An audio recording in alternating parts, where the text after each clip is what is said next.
आज सुनते हैं फणीश्वर नाथ रेणु की उपन्यास मैला आंचल। यह इसका संक्षिप्त संस्करण है।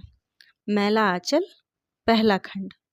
गांव में यह खबर तुरंत बिजली की तरह फैल गई।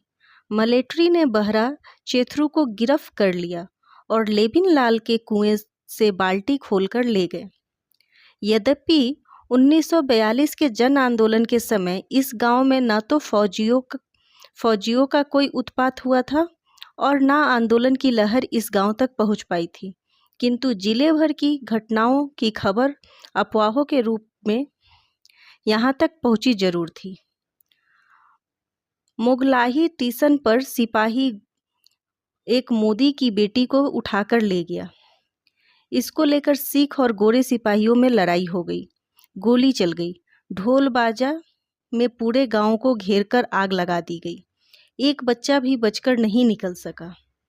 मुसहर के ससुर ने अपनी आंखों से देखा था। ठीक आग में भुनी हुई मछलियों की तरह लोगों की लाशें महीनों पड़ी रही। कौवा भी नहीं खा सकता था। मलेट्री का पहरा था। मुसहर के ससुर का भतीजा फारबिस साहब का खासनामा है। वह झूठ बोलेगा? पूरे 4 साल बाद अब इस गांव की बारी आई है। दुहाई माँ काली, दुहाई बाबा लरसिंह। यह सब गुअर टोली के बलिया की बदौलत हो रहा है। बिरंची ने हिम्मत से काम लिया। आंगन से निकलकर चारों ओर देखा और मालिक टोला की ओर दौड़ा। मालिक तहसीलदार विश्वनाथ प्रसाद भी सुनकर घबरा गए। लोबिन बाल्टी कहाँ से लाया था? जरूर चोरी की बाल्टी होगी। साले सब चोरी करेंगे और गांव को बदनाम करेंगे। मालिक टोला से यह खबर राजपूत टोली पहुंची। कायस टोला की विश्वनाथ प्रसाद और तत्मा टोली के बिरंची को मिलिट्री के सिपाही पकड़कर ले गए। ठाकुर रामकृपाल सिंह बोले, इस बार तहसीलदारी का मजा निकलेगा। जरूर जमींदार का लगान वसूल कर खा गया होगा। अब बड़े घर की हवा खाएंगे बच्चे। यादव टोली के लोग ने खबर सुनते ही बलिया उर्फ बालदेव को गिरफ्तार कर लिया। भागने न पाए, रस्सी से बांधो। पहले ही कहा था कि यह एक दिन सारे गांव को बंधवाएगा। तहसीलदार विश्वनाथ प्रसाद 1 सेर घी, 5 सेर बासमती चावल और एक खसी लेकर डरते हुए मलेट्री वालों की डाली पहुंचाने चले।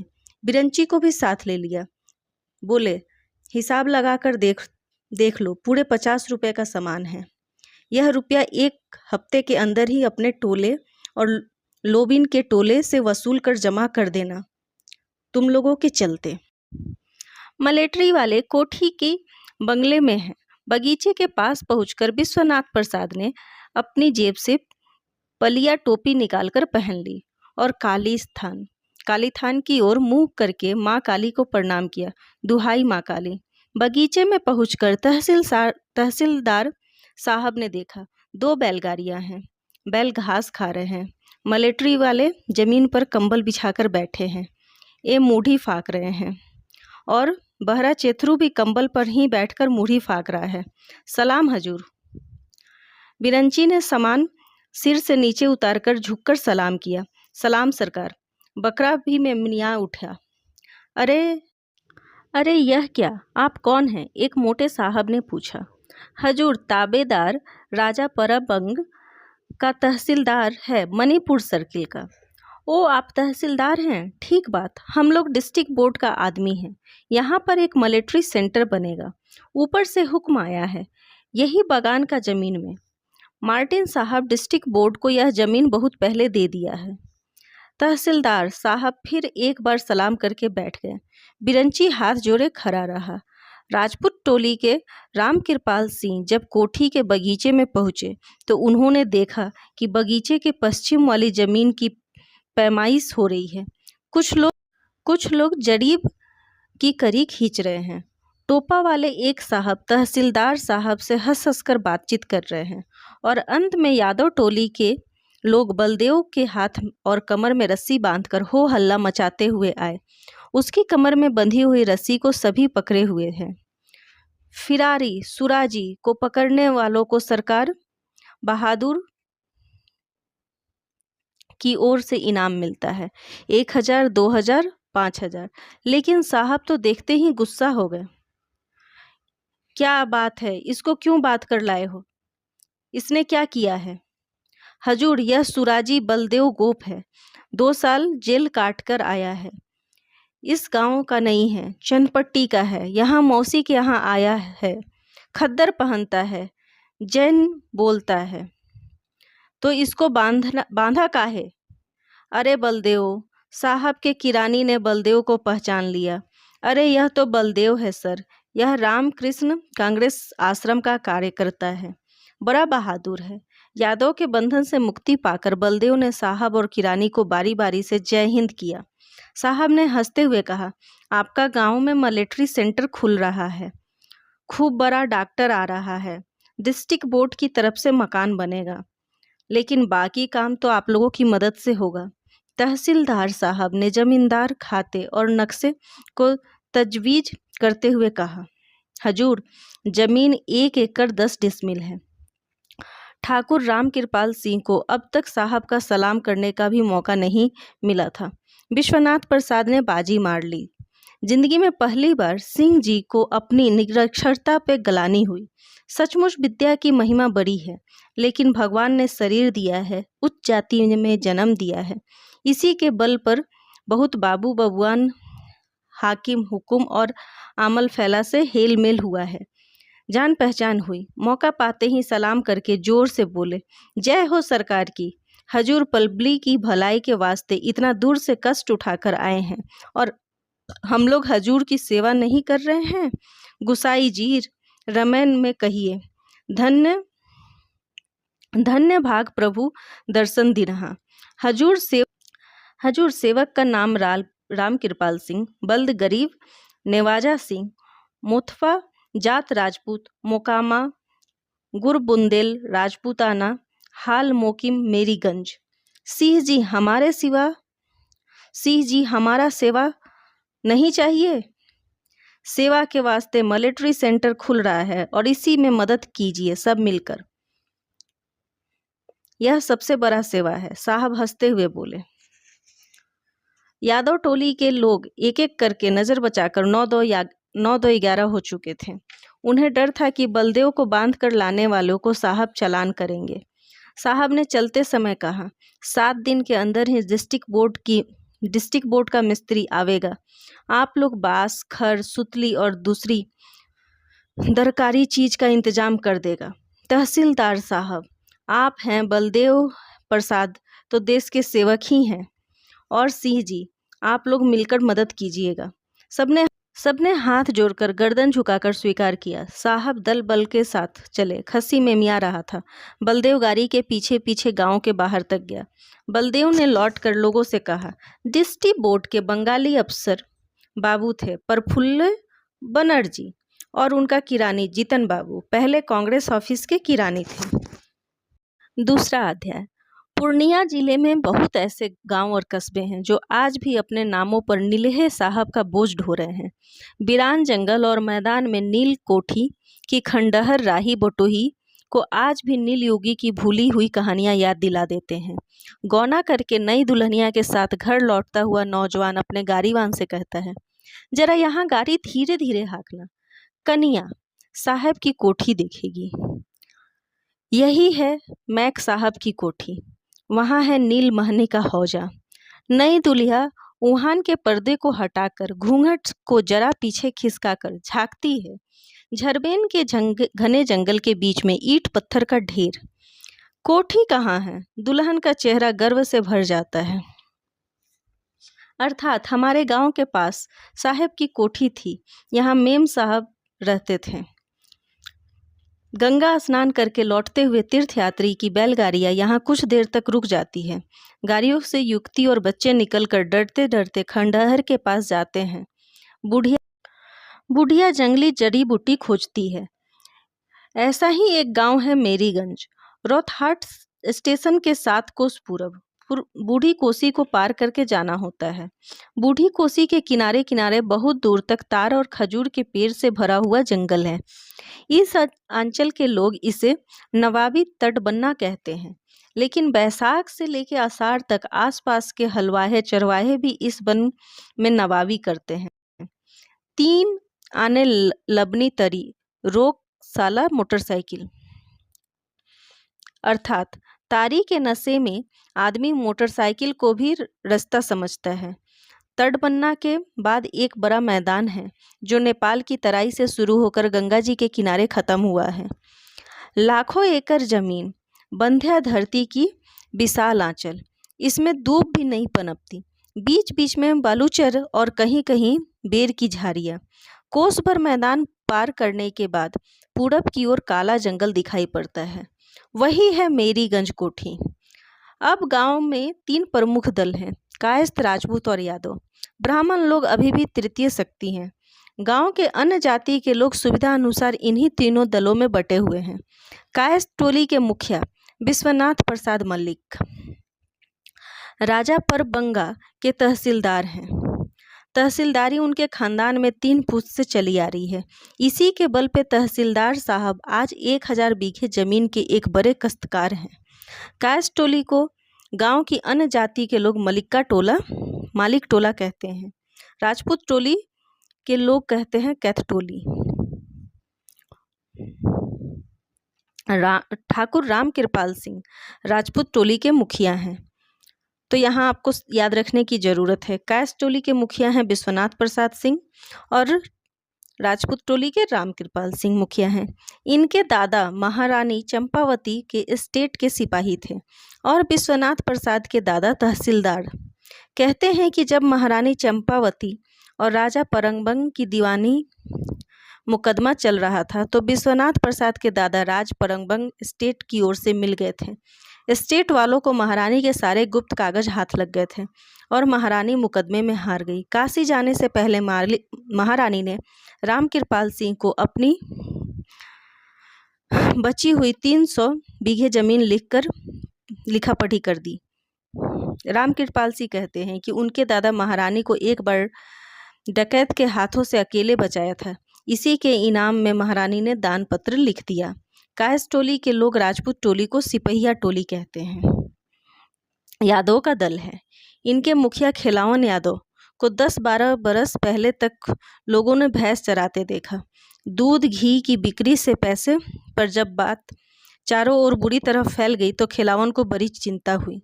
महीनों तहसीलदार के यहाँ दौड़ते रहे, सर्कल मैनेजर को डाली चढ़ाई, सिपाही को भी दूध घी पिलाया। अंत में कमला के किनारे 50 बीघे जमीन की बंदोबस्ती हो गई। अब तो 150 बीघे की जोत है।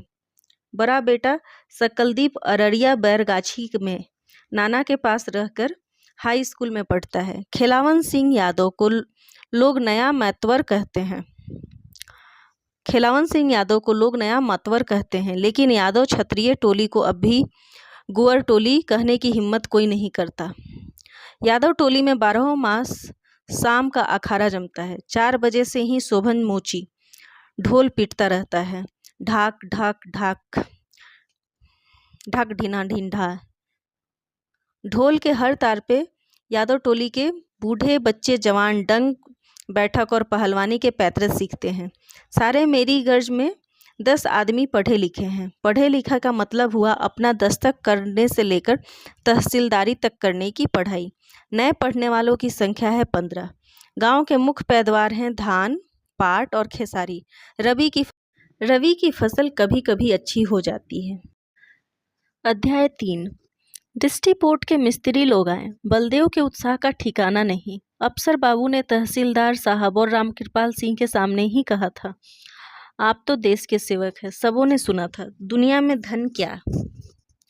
तहसीलदार साहब और सिंह जी के पास पैसा है, मगर जो इज्जत बलदेव की है वो कहाँ पाएंगे। यादव टोली के लोगों ने बलदेव से उसी दिन माफ़ी मांग ली थी। बलदेव भाई, हम लोग मूर्ख ठहरे और तुम ज्ञानी। हम कूप के बेंग हैं। आप लोगों को कूप पता है? कूप मतलब तालाब या फिर जो अपने समय कुआं होता है वो। कूप के बेंग है। तुम लोग बहुत देश विदेश घूमे हो, बड़े बड़े लोगों के साथ रहे हो, हमारा कसूर माफ़ कर दो। उसी दिन से खिलावन सिंह यादव बलदेव को अपने यहाँ रहने के लिए आग्रह कर रहे हैं। जात का नाम, जात की इज्जत तो तुम ही लोगों के हाथ में है।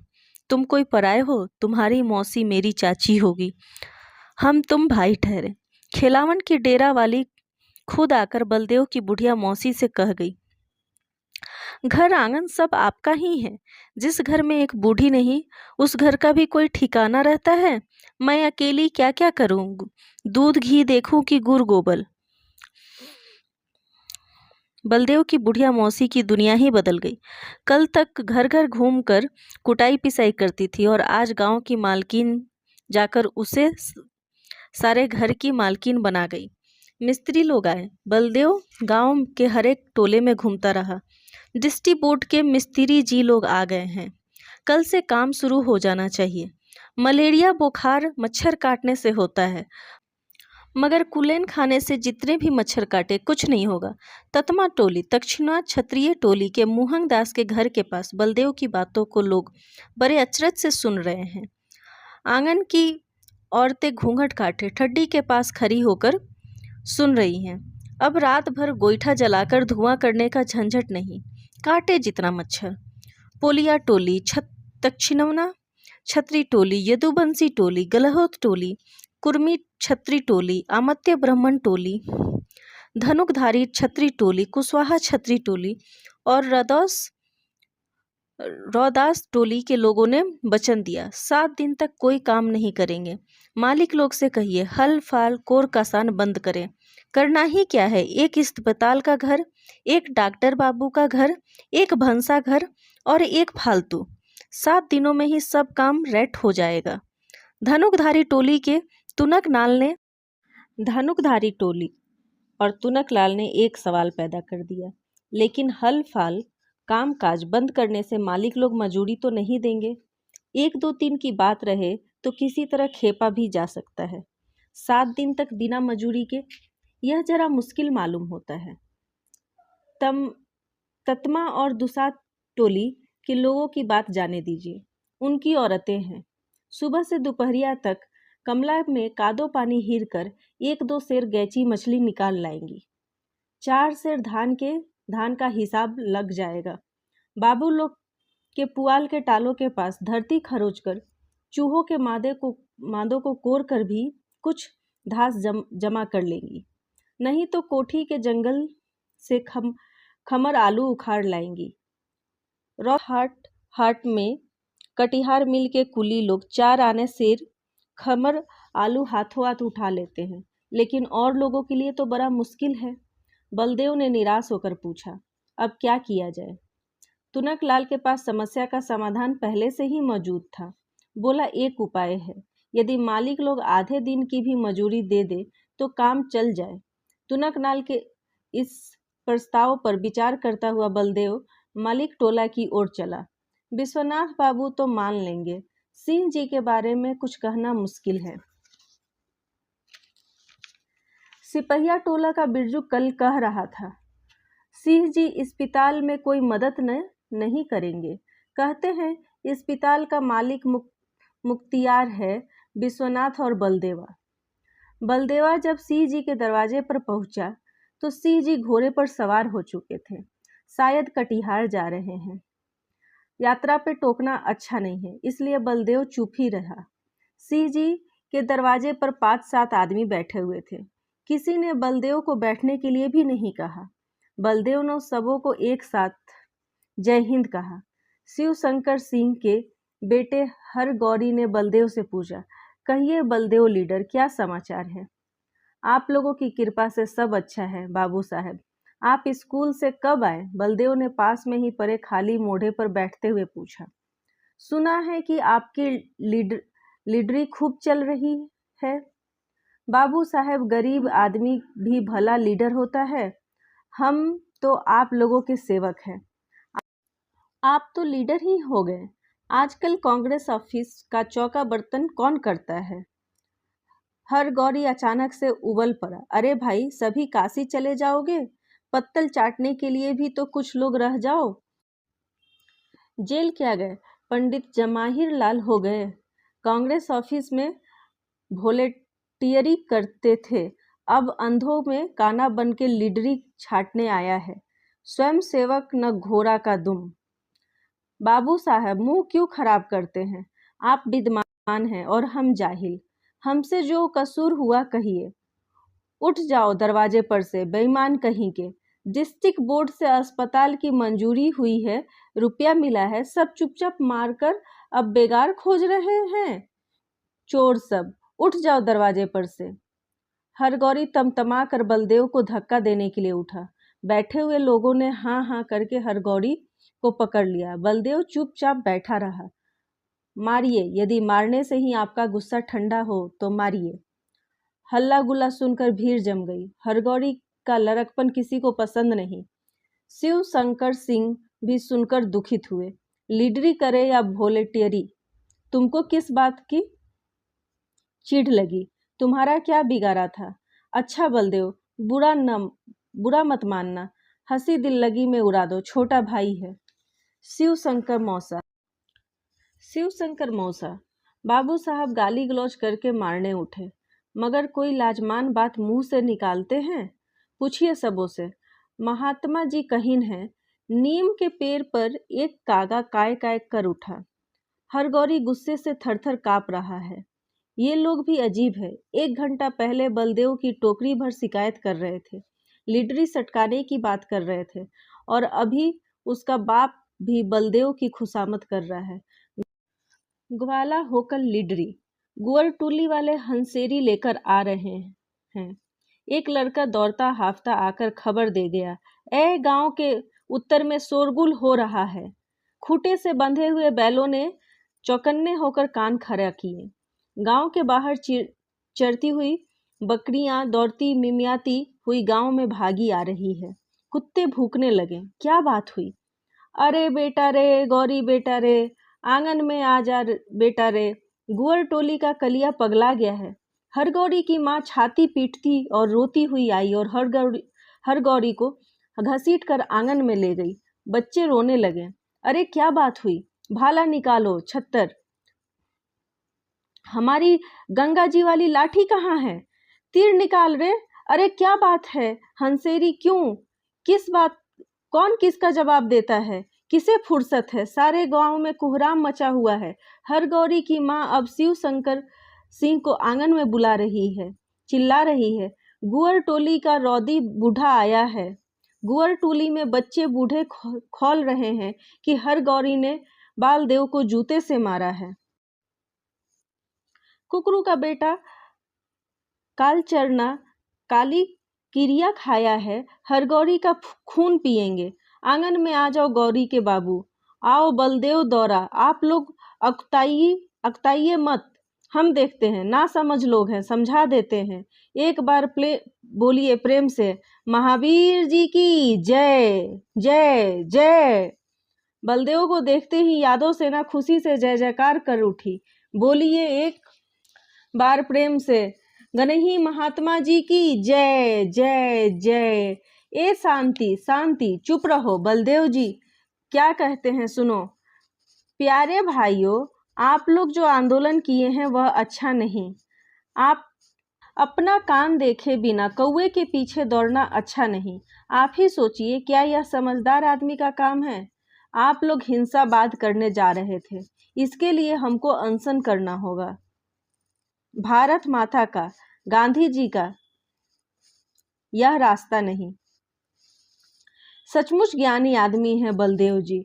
आंदोलन, अनशन और क्या हिंसावाद किसी ने समझा?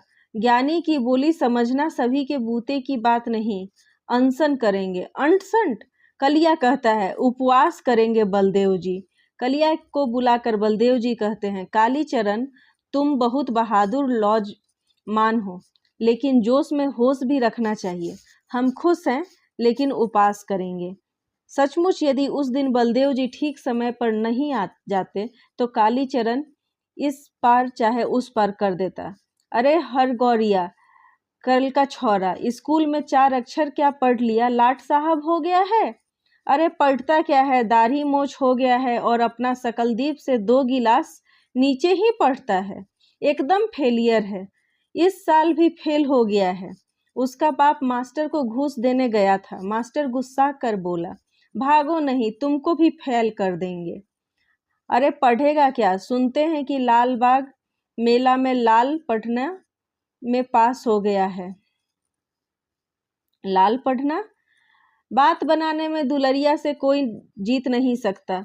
लाल पढ़ना नहीं समझे? हा हा ही, लाल पढ़ना, ढाक ढिना ढिन, ढाक ढिना ढिन ढा।